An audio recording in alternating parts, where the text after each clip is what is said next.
West Veterinary was started by my father in 1984 as predominantly large animal. And my wife and I graduated 20 years ago and came back. We've gotten away from more food animal now. It's just equine and small animals. We currently have 7 veterinarians and 25 staff members. My role here is an equine veterinarian and head grunt, whatever, do everything. So I love it though, I wouldn't change anything. I remember as a little kid riding with Dad in his vet truck going everywhere and seeing the people that you go out to.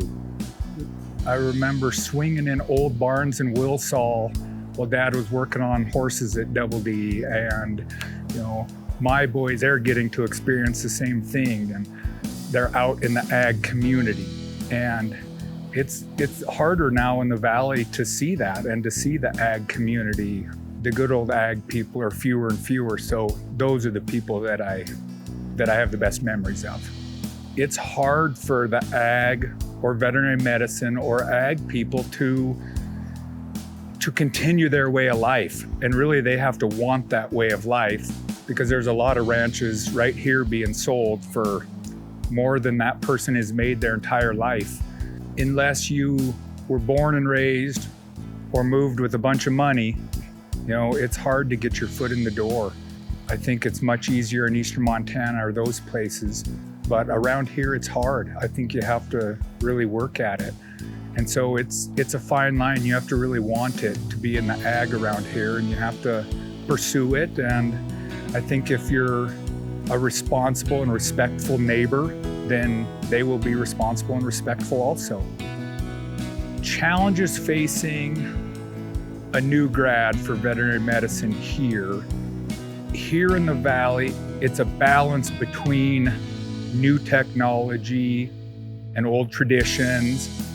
And even out in eastern Montana, it's a challenge. We come out of school and you have all the bells and whistles at the vet school, MRIs, everything, and here we don't.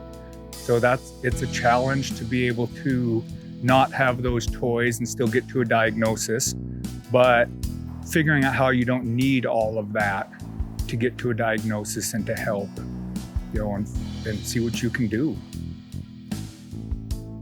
The rewards and challenges of a family-owned, probably any business, in the big picture, making sure everybody sees the big picture. The rewards are great because you can go home and talk about good stuff and bad stuff at night, and everybody knows. And so I would say the rewards are way outnumber the challenges.